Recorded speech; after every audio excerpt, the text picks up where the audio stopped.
Tracking the tropics for us, we are not expecting anything on the order of that. Let's start there. 40% chance, medium chance of possible development as the system was over North Florida, identified earlier in the nighttime hours. That was 7 o'clock. So there is still some uncertainty. And I began off the newscast showing you the National Hurricane Center stopped its speculation of where the center of circulation would be right here. And that was several hours ago. Cluster of storms has moved into the Northeast Gulf. We look at the satellite imagery. Can we actually identify, can we tell where that is? And no, very high uncertainty. Some chances that maybe circulation setting up farther south. Some chances I've seen satellite data showing circulation still north. We're going to have to wait to find the data overnight towards tomorrow to find that exact circulation and really get a good beat on where the track will be. But I'm going to show you the latest trends.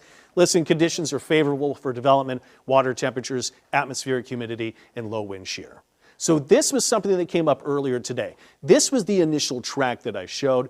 But look at the latest track that was coming from our forecast here out of the U.S. This is an ensemble, which we take a forecast, make some changes, do it about 30 times. The latest trend, look at the mean and median lines, kind of the averages or middle of the road forecast, and that has a bend going northwest and actually making landfall between us and Bay St. Louis. Now that's very interesting because that's based upon where that circulation was identified, north central parts of Florida. Let's put this with the forecast data that is specific to forecasts for tropical systems when they start to come online. This one's right in line, but it takes a little curvature farther north, so right on through New Orleans, and then a curve just almost due north.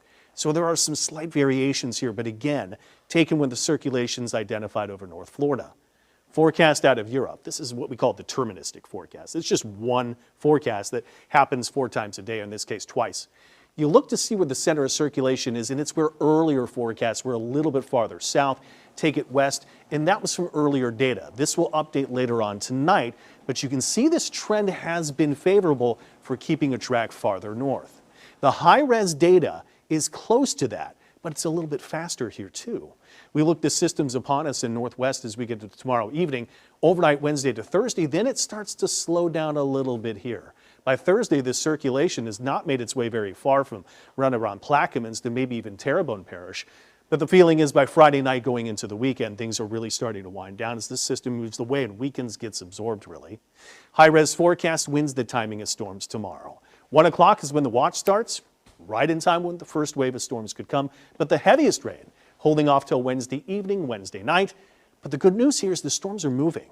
They're not just stationary like what we've had with these summertime storms. So these will come in, they'll rain, they'll move out. Thursday, we see more circulation storms. It's Friday, we turn the flow to a south flow. This is where we could get storms right over top of one another.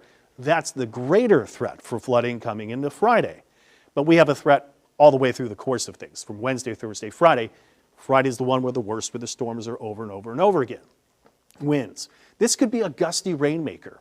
Depends on how strong the storm's going to get. But there's still the chance Thursday and then even going into Friday that we've got wind gusts that could be 20 to 30 miles per hour.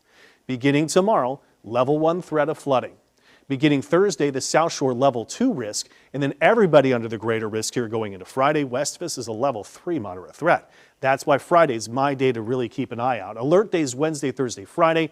System moves out by Saturday. We start to wind things down, but the watch from 1 until 1 a.m. That's Wednesday into Saturday. We're going to have to watch this rainfall total map that's been consistent that earlier showed the highest totals along the coast, Mississippi coast.